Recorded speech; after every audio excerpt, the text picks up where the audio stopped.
Jamaah, oh jamaah, alhamdulillah. Baik jamaah masih di Islam itu indah dan sekarang ada lagi pertanyaan yang harus aku bacain lagi nih dan insya Allah kita membutuhkan solusi dari guru-guru kita yang ada di sini. Langsung aja ini Instagram dari hamba Allah. Assalamualaikum Ustadz, Ustazah, saya mau cerita dulu. Saya mau cerita. Dulu saya dipermainkan perasaan saya oleh banyak laki-laki. Dulu saya telah dijanjikan oleh 3 orang lelaki, bahkan sudah sampai lamaran, tapi gagal karena lebih memilih mantan-mantannya. Kemudian saya sudah 4 kali nikah, gagal. Dan kasusnya keempat pernikahan saya gagal karena suami tertangkap basah selingkuh. Bahkan sudah ada yang punya anak. Hati saya seperti udah gak percaya lagi sama laki-laki. Dan kini saya jadi protektif banget ke anak perempuan saya yang sudah mulai dewasa. Sampai dia marah, katanya saya terlalu ngatur pergaulannya. Salah nggak jika saya sebagai orang tua protektif ke anak perempuan, terutama pada teman laki-lakinya, karena saya takut kejadian saya terulang kepada anak saya karena dipermainkan perasaannya oleh lelaki. Baik, untuk ini yang dijawab kayaknya pas kalau Ustazah Oki yang menjawab. Silakan Ustazah Oki. Baik, terima kasih Mas Soni. Pertanyaannya, salahkah apabila ada orang tua yang overprotektif terhadap anaknya karena orang tua pernah mengalami kejadian di masa lalu yang membuat orang tua tersebut trauma? Baik teman-teman sekalian, apa sih ciri-ciri orang tua yang overprotektif? Ciri orang tua yang overprotektif adalah pertama, ingin selalu anaknya berada dalam pengawasannya. Merasa kalau anaknya berada dalam pengawasannya pasti anaknya akan baik-baik saja. Kemudian yang kedua, ciri dari orang tua yang overprotektif adalah nggak mau anaknya gagal, nggak mau anaknya kecewa, nggak mau anaknya sedih. Dan kedua hal tersebut adalah hal yang mustahil terjadi sebetulnya. Kenapa teman-teman sekalian? Pertama, apakah orang tua harus terus bersama dengan anak dan anak akan bisa bahagia terus bersama dengan orang tua?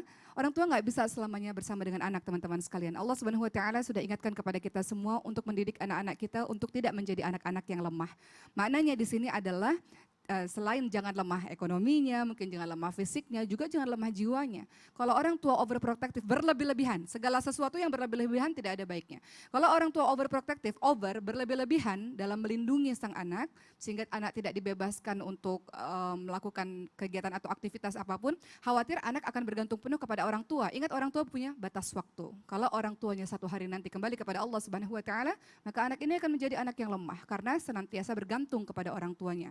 Ibu yang baik, Masya Allah orang tua yang baik betul mendidik anak-anaknya untuk senantiasa menjaga dengan baik. Tapi ingat tidak bisa overprotective. Kita ingat saja nasihat dari Luqmanul Hakim, surah Luqman ayat ke-17. Bagaimana Luqmanul Hakim betul-betul menjaga anaknya tapi dengan batas-batas yang baik, batas-batas agama. Apa kata Luqmanul Hakim dalam surah Luqman ayat 17?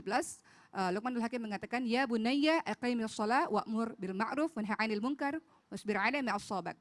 Kata Luqman adalah, anakku dirikan sholat. Jadi ajarkan anak kita sholat. Kalau dia sholatnya bagus, sholatnya khusyuk, sholatnya tenang, tumakninah, insya Allah sholat mencegah perbuatan keji dan mungkar. Insya Allah secara otomatis, kalau sholatnya sudah kita didik dari kecil, itu sebabnya kenapa agama kita betul-betul mengedepankan sholat. 10 tahun nggak sholat, pukul. Begitu kata Rasulullah SAW. Kalau kita sudah didik anak kita sholatnya bagus, maka insya Allah kehidupannya akan baik, akhlaknya akan baik. Kalau terjadi apa-apa, minta pertolongan Allahnya dengan sabar dan dengan sholat. Kecewa, nangis dengan sholat kepada Allah Subhanahu Wa Taala. Kemudian apa kata Luqmanul Hakim pada anaknya? Ajak orang lain pada kebaikan, cegah orang lain kepada kemungkaran, wasbir 'ala ma'as sabak, dan ajarkan anakmu sabar terhadap apapun yang menimpanya. Maksudnya adalah silakan kita menjaga anak kita dengan sebaik-baiknya, tapi ingat bahwa justru ketika anak gagal, anak kecewa, anak sakit, justru di situ dia sedang belajar tentang proses kehidupan. Ada namanya adversity quotient, kecerdasan ketika seseorang bisa tangguh terhadap sesuatu yang menyakiti dirinya. Dan ujian Allah ada baik, ada buruk, dan kita siap tangguh untuk itu. Jadi ajarkan anak-anak kita kuat dengan melindungi, tapi tidak terlalu berlebih-lebihan over sehingga anak itu bergantung penuh hanya kepada kita. Ajarkan anak kita bergantung kepada Allah dan ajar anak kita untuk senantiasa jaga sholatnya supaya Allah jaga kehidupannya insya Allah. Masya Allah, jazakillah khair.